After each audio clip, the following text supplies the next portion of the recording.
are looking for a one army fits all type deal at Town Hall 11, this is definitely one of the things you should be considering. So let's get right into Queen Walk Hybrid at Town Hall 11. So what we're going to be doing in this attack is very simple. You're going to be using either Queen Walk or a Queen Charge. I'm going to have an example of both in this video. And the essential things are you have to kill the CC and you have to clear as much surface area as possible. And I say surface area rather than buildings because the more space you actually clear, the wider your funnel is going to be for your hybrid. And the second step is going to be to use your siege barrack to clear the opposite side of the funnel for your hybrid.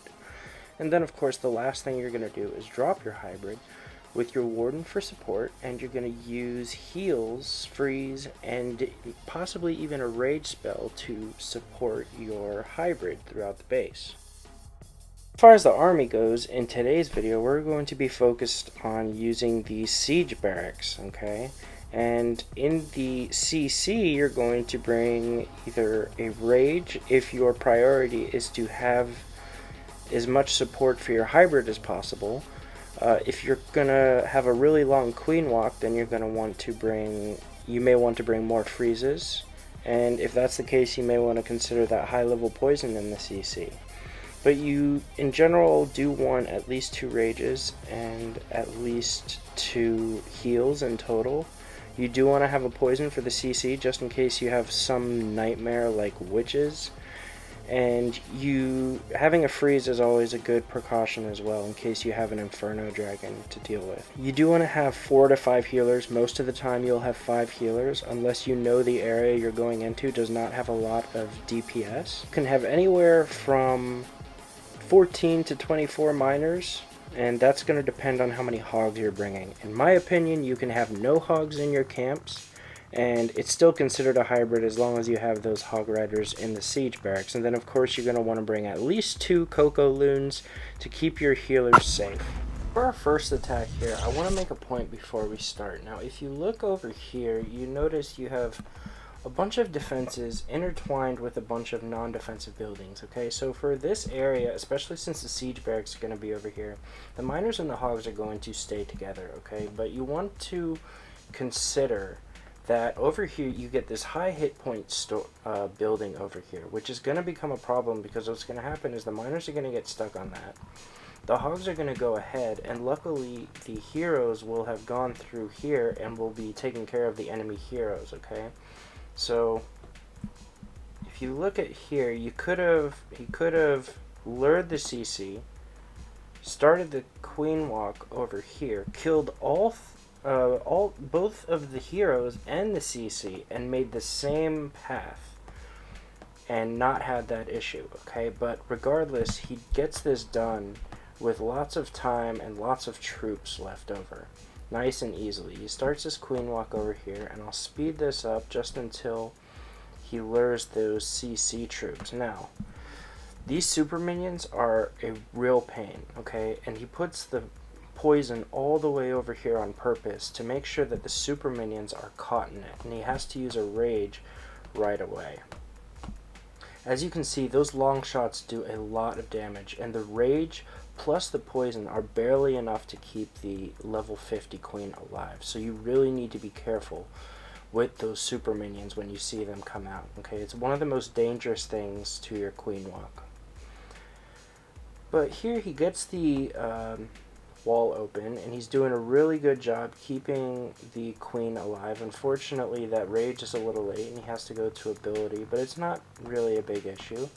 He clears this side, and at this point the ring is already cut, so he can now begin to focus on his... Oh, this is a good point. Okay, notice he didn't just drop his siege barrack. He drops a miner, and then he drops his siege barrack, and that's because where he doesn't want any of these defenses to lock onto his siege barrack, because if it does, it's going to decrease the amount of wizards that eventually come out. So he drops the minion, then he drops the siege barrack, and by then the P.E.K.K.A. is out to tank for that siege barrack, and then he has his hybrid going in with his P.E.K.K.A. clearing the outside stuff while the hybrid goes in here. Now as soon as he sees the bombs, he heals them. Meanwhile, the heroes are going inside while he's freezing the artillery. Now we get to the issue. Okay, these defenses are gone.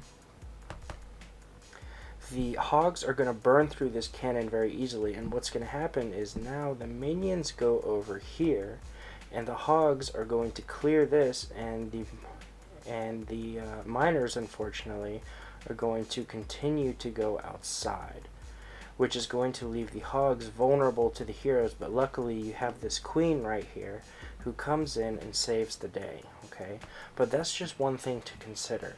And especially if you can get the heroes with your queen walk in the beginning, that is going to make your hybrid so much easier, especially since you can't always guarantee, unless you have a really neat plan, that your hogs and your miners are going to stay together. But anyways, I'm going to speed this up here because at this point we have a healer switch and we have plenty of miners left over with the queen still alive, and he still takes this space out very neatly. Now before I start this replay, I just want to preface it with kind of a short story, just because it proves the point that if you want to have one army to rule them all, this is the one. Okay, so Tanner kind of had some scheduling issues and had to squeeze in a whole bunch of attacks last minute, and he ended up just using the same army on these two bases, and he got a 6-pack against pretty good Town Hall 11 bases. So his performance in this war and previous wars, frankly, just goes to show how well you can do with just this one attack. Okay, so kudos for Tanner to making this work. And we'll go ahead and hit play, and what he's gonna do is he's gonna walk his queen over left. And you see these openings here, these are to make it difficult for queens to walk in. Okay, so when you have an opening on a corner, she's less likely to go in than if you were to have an opening, let's say, right here. Okay, so people leave these open on purpose because even wall breakers won't target this because this is already open and it's not technically a compartment. So this is where the freeze is useful. Okay, anytime you have a high concentration of DPS or particularly heroes, the freeze can be very useful to take care of that, and it also gives you extra support against the clan castle troops. Okay, so now as you can see here, this is one of those tricks you can use to get the queen through these holes. Okay, he's going to use well, first of all, he has a goblin. In areas, a lot of people like to crowd areas with high hit point structures. A lot of those high hit point structures can be taken down with goblins. Okay, I don't know if you see there's a goblin under that baby dragon, so those goblins are not useless. Okay, they're very good funneling troops in certain cases.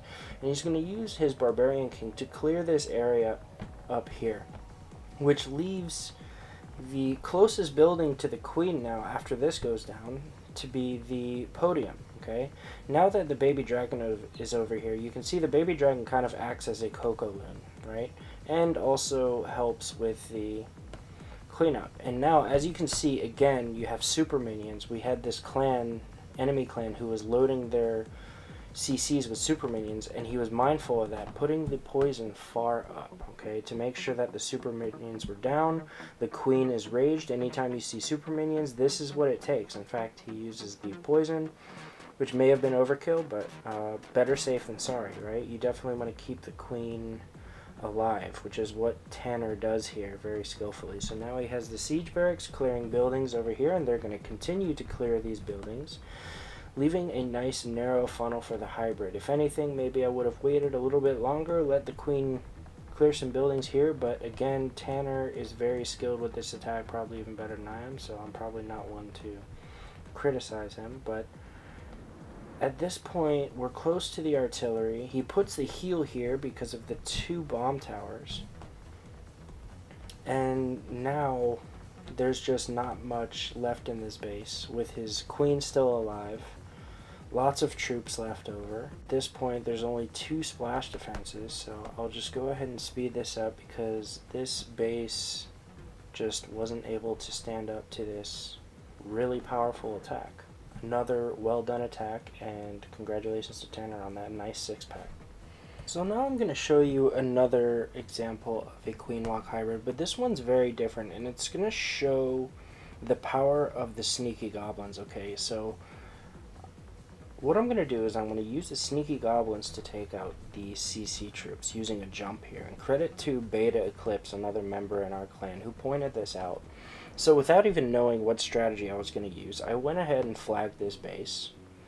And I took that out, okay? So when scouting the base, I wanted to find a way to create the funnel for my hybrid and keep them together for the most part, okay? So what I notice here is I can use 2 sneaky goblins over here.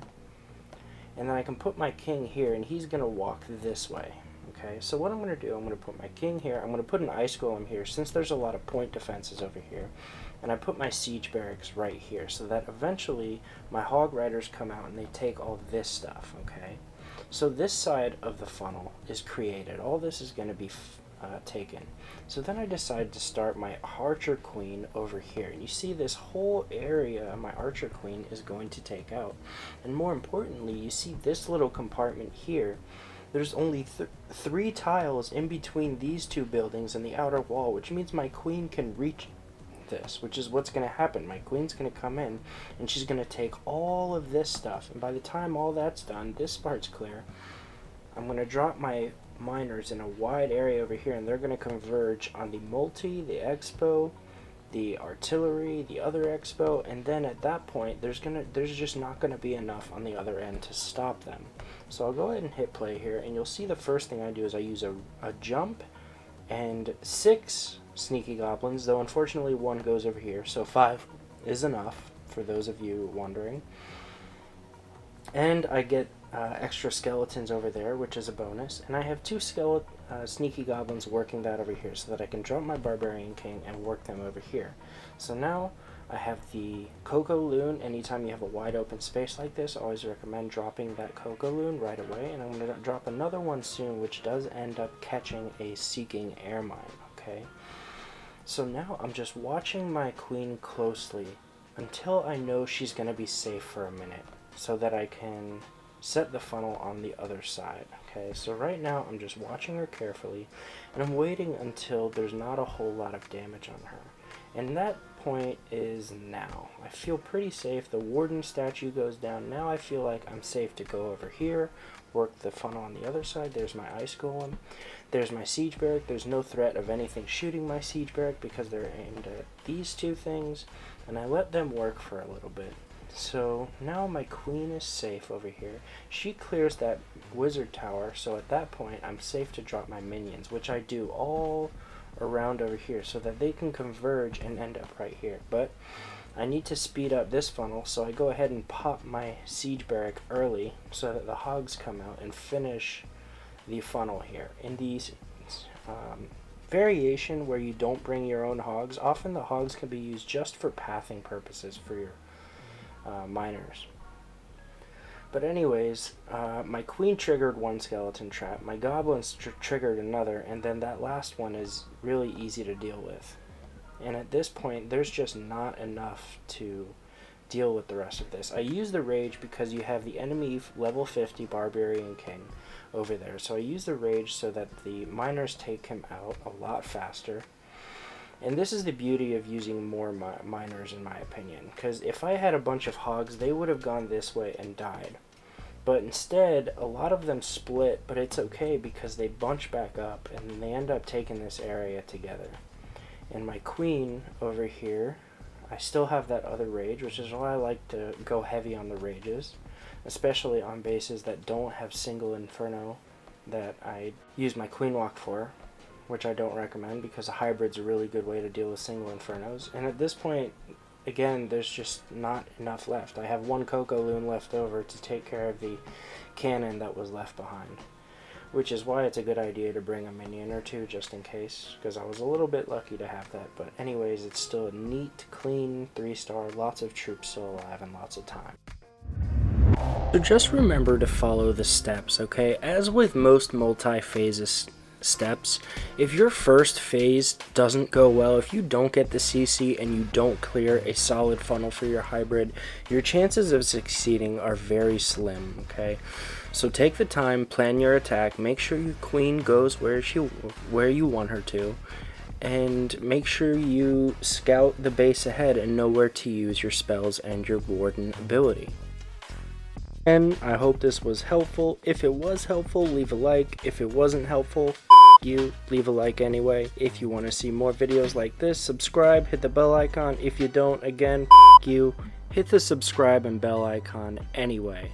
And by the way, if you don't like my video, come at me in the comments. Seriously, come at me in the comments, because I want to answer your questions, and also because I'm a and I'll do anything to get people to comment.